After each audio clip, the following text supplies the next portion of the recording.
आप सभी को जय श्री हरि। आश्विन माह के कृष्ण पक्ष की एकादशी तिथि को इंदिरा एकादशी कहते हैं। यह एकादशी पितृपक्ष के दौरान आती है। इंदिरा एकादशी का व्रत रखने से पितरों के आत्मा को शांति मिलती है और उन्हें स्वर्ग लोक की प्राप्ति होती है। साथ ही इस व्रत से जातक के सुख सौभाग्य में वृद्धि होती है। आइए जानते हैं इंदिरा एकादशी की कथा। नमस्कार दोस्तों, आप सभी का एक बार फिर से हमारे चैनल डेफिनेट भक्ति में बहुत बहुत स्वागत है। धर्मराज युधिष्ठिर कहने लगे कि हे भगवान, आश्विन कृष्ण एकादशी का क्या नाम है, इसकी विधि तथा फल क्या है, सो कृपा करके कहिए। भगवान श्री कृष्ण कहने लगे कि इस एकादशी का नाम इंदिरा एकादशी है। यह एकादशी पापों को नष्ट करने वाली तथा पितरों को अधोगति से मुक्ति देने वाली होती है। हे राजन, ध्यान पूर्वक इसकी कथा सुनो। इसके सुनने मात्र से ही वाजपेय यज्ञ का फल मिलता है। प्राचीन काल में सतयुग के समय में महिष्मती नाम की एक नगरी में इंद्रसेन नाम का एक प्रतापी राजा धर्म पूर्वक अपनी प्रजा का पालन करते हुए शासन करता था। वह राजा पुत्र, पौत्र और धन आदि से संपन्न और विष्णु का परम भक्त था। एक दिन जब राजा सुखपूर्वक अपनी सभा में बैठा था तो आकाश मार्ग से महर्षि नारद उतरकर उसकी सभा में आए। राजा उन्हें देखते ही हाथ जोड़कर खड़ा हो गया और विधि पूर्वक आसन व अर्घ्य दिया। सुख से बैठकर मुनि ने राजा से पूछा कि हे राजन, आपके सातों अंग कुशल पूर्वक तो हैं, तुम्हारी बुद्धि धर्म में और तुम्हारा मन विष्णु भक्ति में तो रहता है। देवऋषि नारद की ऐसी बातें सुनकर राजा ने कहा, हे महर्षि, आपकी कृपा से मेरे राज्य में सब कुशल है तथा मेरे यहाँ यज्ञ कर्मादि सुकृत हो रहे हैं। आप कृपा करके अपने आगमन का कारण कहिए। तब ऋषि कहने लगे कि हे राजन, आप आश्चर्य देने वाले मेरे वचनों को सुनो। मैं एक समय ब्रह्मलोक से यमलोक को गया।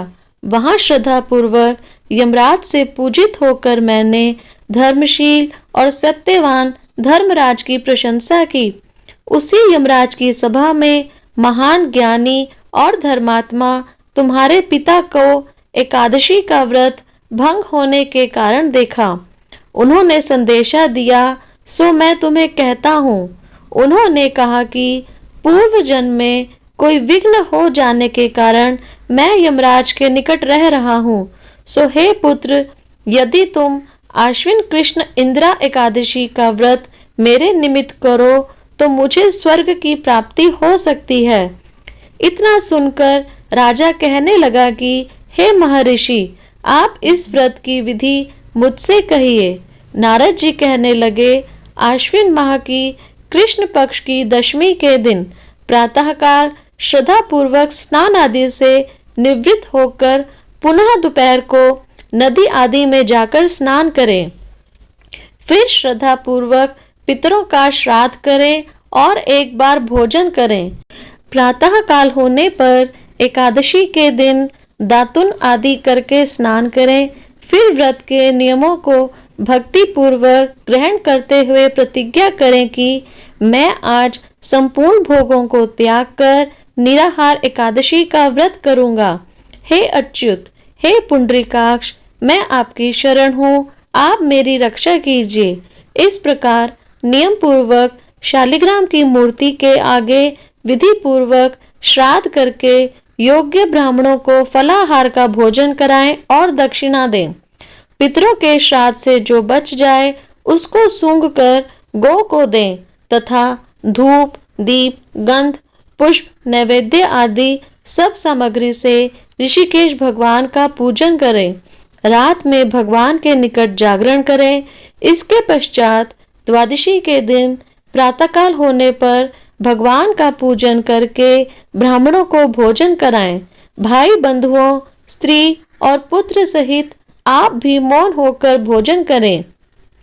नारद जी कहने लगे कि हे राजन, इस विधि से यदि तुम आलस्य रहित होकर इस एकादशी का व्रत करोगे तो तुम्हारे पिता अवश्य ही स्वर्ग लोक को जाएंगे। इतना कहकर नारद जी अंतर्ध्यान हो गए। नारद जी के कथना अनुसार राजा द्वारा अपने बांधवों तथा दासों सहित व्रत करने से आकाश से पुष्प वर्षा हुई और उस राजा का पिता गरुड़ पर चढ़कर विष्णु लोक को गया। राजा इंद्रसेन भी एकादशी के व्रत के प्रभाव से निष्कंटक राज्य करके अंत में अपने पुत्र को सिंहासन पर बैठाकर स्वर्ग लोक को गया। हे युधिष्ठिर, यह इंदिरा एकादशी के व्रत का महात्म्य मैंने तुमसे कहा। इसको पढ़ने और सुनने से मनुष्य सब पापों से छूट जाते हैं और सब प्रकार के भोगों को भोग कर वैकुंठ को प्राप्त होते हैं। बोलो विष्णु भगवान की जय। जगत चालपालं चलत कंठमालं शरश चंद्रभालं महादैत्यकालं नभो नीलकायं दुरावारमायं सुपद्मासहायं भजेऽहं सदाम्भोधिवासं कलत्पुष्पहासं जगत् सन्निवासं शतादित्यभासं गदाचक्रशस्त्रं लसत्पीतवस्त्रं हसच्चारुवक्त्रं भजेऽहं रमाकण्ठहारं श्रुतिव्रातसारं जलान्तर्विहारं धराभारहारं चिदानन्दरूपं मनोज्ञस्वरूपं धृतानेकरूपं भजेऽहं जराजन्महीनं परानन्दपीनं समाधानलीनं सदैवानवीनं जगज्जन्महेतुं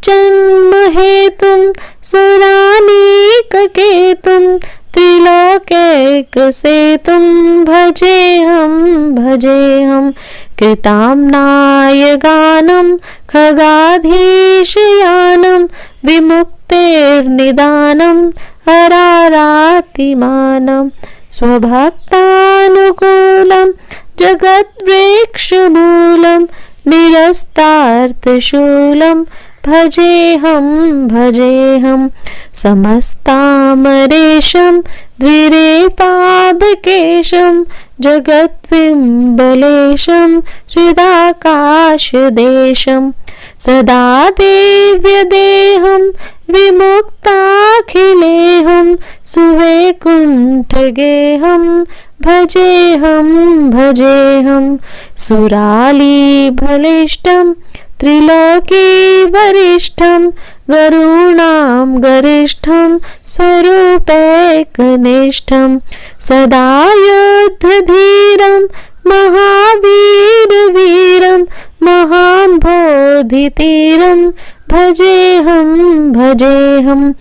रमावामभागं तलानग्रनागं कृताधीनयागं